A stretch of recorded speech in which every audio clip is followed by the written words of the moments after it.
এবারে যে ছবি দেখাবো আপনাদের, তিস্তার জলে ডুবে গেল জাতীয় সড়ক, রীতিমতো জাতীয় সড়ক জলের নিচে। এবং শিলিগুড়ি সিকিম যোগাযোগ সম্পূর্ণ বিচ্ছিন্ন। 10 নম্বর জাতীয় সড়ক তলিয়ে গেল তিস্তার জলে। তিস্তা বাজার রম্ভি 29 মাইল এলাকায় জলে থই থই, জলস্তরে আটকে পড়েছে বহু গাড়ি। পর্যটকদের ঘুরপথে ফিরতে নির্দেশ, সতর্কতায় পুলিশ ও বিপর্যয় মোকাবিলা দপ্তর।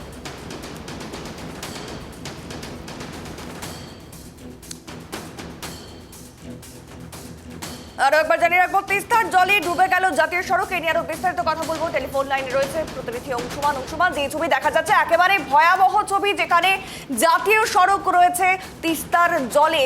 এখন কি পরিস্থিতি সেখানকার, প্রশাসন কি ভূমিকা পালন করছে? গতকালকে সকাল থেকে উত্তর সিকিম অঞ্চলে ভয়াবহ বৃষ্টি শুরু হয় এবং এই বৃষ্টিপাতের ফলেই কিন্তু তিস্তা নদীতে প্রচন্ড জলস্ফীতি বাড়ে এবং সেই জলস্ফীতি আরো বাড়তে পারে, বাড়লে বিপদের আশঙ্কা হতে পারে। সেই কারণেই গতকালকে সন্ধ্যের থেকে কালিম্পং জেলা পুলিশের পক্ষ থেকে বিভিন্ন এলাকা অর্থাৎ তিস্তা বাজার, রম্বি 29 মাইল এলাকায় মাইকিং করে সাধারণ জনগণকে সতর্ক করে দেওয়া হয়, যাতে তারা রাত্রিবেলায় নদীর পার্শ্ববর্তী অঞ্চল থেকে যাদের বাড়িঘর রয়েছে সেখান থেকে চলে যায় এবং ওই রাস্তাতে যাতায়াত বন্ধ করে দেয়। কিন্তু রাত্রিবেলায় 1টা নাগাদ যে 10 নম্বর জাতীয় সড়ক, অর্থাৎ যেই সড়ক শিলিগুড়ির সঙ্গে সিকিমের সরাসরি যোগাযোগ বা এবং শিলিগুড়ির সঙ্গে কালিম্পংয়ের যোগাযোগ আছে, সেই সড়কের উপর জল উঠতে শুরু করে এবং আজকে সকালে সেটা দেখা যায় যে ভয়াবহ অবস্থা, যে এই 10 নম্বর জাতীয় সড়কের অনেক জায়গায় কিন্তু তিস্তার জলের তলায় সমস্তটাই ডুবে গেছে। রাস্তার উপরে জল উঠে যাওয়ায় বহু গাড়ি আটকে গিয়েছে এবং বিশেষ করে বেশ কিছু ট্রাক এবং ছোট গাড়ি গুলো আটকে রয়েছে এবং জলস্তর যদি না নামে তাহলে কিন্তু গাড়ি কিন্তু মাঝপথেই আটকে থাকবে বলে মনে করা হচ্ছে। এদিকে আজকে সকাল থেকে আমাদের পশ্চিমবঙ্গ পাহাড়ে যদি বিশেষ এই ধরনের বৃষ্টিপাত না হলেও সিকিমে কিন্তু ভারী বৃষ্টি অব্যাহত রয়েছে, যার ফলে কিন্তু আবার নতুন করে জলস্ফীতি হওয়ার সম্ভাবনা রয়েছে। এক কথায় বলা যায় যে এই সমস্ত কিছু বিষয় নিয়ে এখন কিন্তু অবস্থা ভয়াবহ উঠছে। এইভাবে যদি জলস্তর বাড়তে থাকে তাহলে যে 10 নম্বর জাতীয় সড়ক, যেখানে মাঝে মধ্যেই ধস নামে, এইভাবে যদি জল উঠে থাকে তাহলে রাস্তাটা কিন্তু পুনরায় ধসে আবার সম্পূর্ণ বন্ধ হয়ে যাওয়ার যথেষ্ট একটা সম্ভাবনা রয়েছে।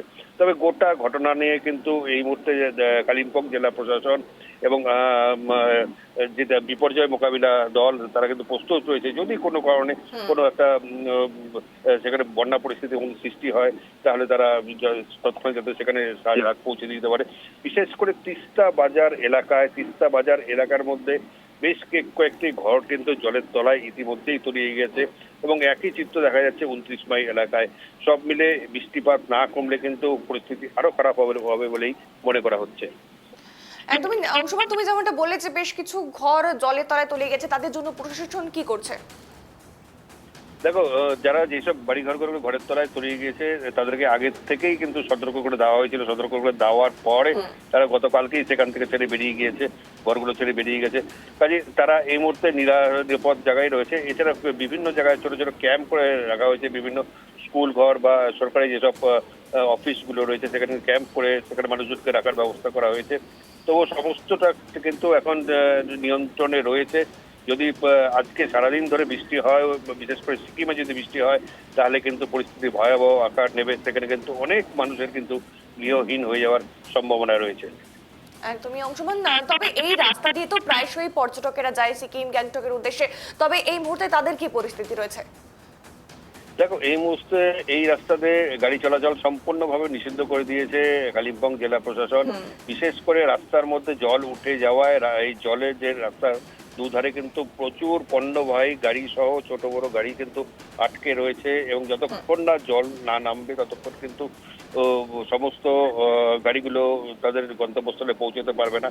তবে শিলিগুড়ি থেকে সিকিম যাওয়ার যে পথ, সেটা পথ কিন্তু লাভা হয়ে অন্য ঘুরে যাওয়ার বিকল্প পথ ব্যবহার করা হচ্ছে।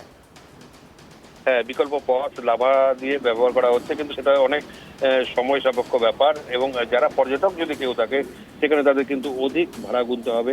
কাজেই সবাই অপেক্ষা করে আছে যে যদি বৃষ্টিপাত কমে, রাস্তা যদি জল নেমে যায় তাহলে সেই রাস্তা দিয়ে ফিরে আসছে। বিশেষ করে যারা মাঝ পথে আটকে রয়েছে, এমন অবস্থা যে 10 নম্বর জাতীয় সড়কের 2 জায়গায় জল, মাঝখানে অনেক গাড়ি আটকে রয়েছে এবং তারা যাতে কোনো রকম অসুবিধা না হয় সেদিকে নজর রেখেছে, কিন্তু জলের পরিমাণটা রাস্তার উপরে এতটাই বেশি এবং এতটাই খরস্রোতা ভাবে বয়ে যাচ্ছে, সেখান থেকে কিন্তু প্রশাসনের পক্ষেও সেই গাড়িগুলোর কাছে পৌঁছে যাওয়ার একটু সমস্যা হচ্ছে।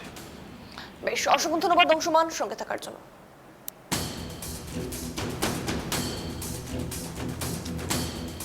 ইতিমধ্যেই যে ছবি আমরা দেখতে পাচ্ছি সিকিম যাওয়ার, অর্থাৎ শিলিগুড়ি সিকিমের রাস্তা ইতিমধ্যে একেবারে বন্ধ। তার কারণ 10 নম্বর জাতীয় সড়ক অত্যন্ত গুরুত্বপূর্ণ একটি রাস্তা, তার কারণ এদিক দিয়েই সিকিম যায় সকলে এবং পর্যটকেরাও কিন্তু ইতিমধ্যেই আটকে রয়েছে, একদম মাঝে আটকে রয়েছে এবং সেই পর্যন্ত কিন্তু ইতিমধ্যেই প্রশাসন পৌঁছতে পারছে না। এবং আর এই ঘটনার মাঝে কিন্তু প্রচুর ঘরও তলিয়ে যাচ্ছে, ঠিক এমনটাই কিন্তু জানা যাচ্ছে। আর একবার জানিয়ে রাখবো, তিস্তার জলে ডুবে গেল জাতীয় সড়ক সিকিম শিলিগুড়ির সরাসরি যোগাযোগ পুরোপুরি বিচ্ছিন্ন। গতকাল রাত থেকে অবিরাম বৃষ্টিতে উত্তাল হয়ে উঠেছে তিস্তা নদী। তিস্তা বাজার, রম্ভি, 29 মাইল সব এলাকা ইতিমধ্যেই জলমগ্ন। ভয়াবহ দুর্ভোগে পর্যটক সহ সাধারণ মানুষরাও।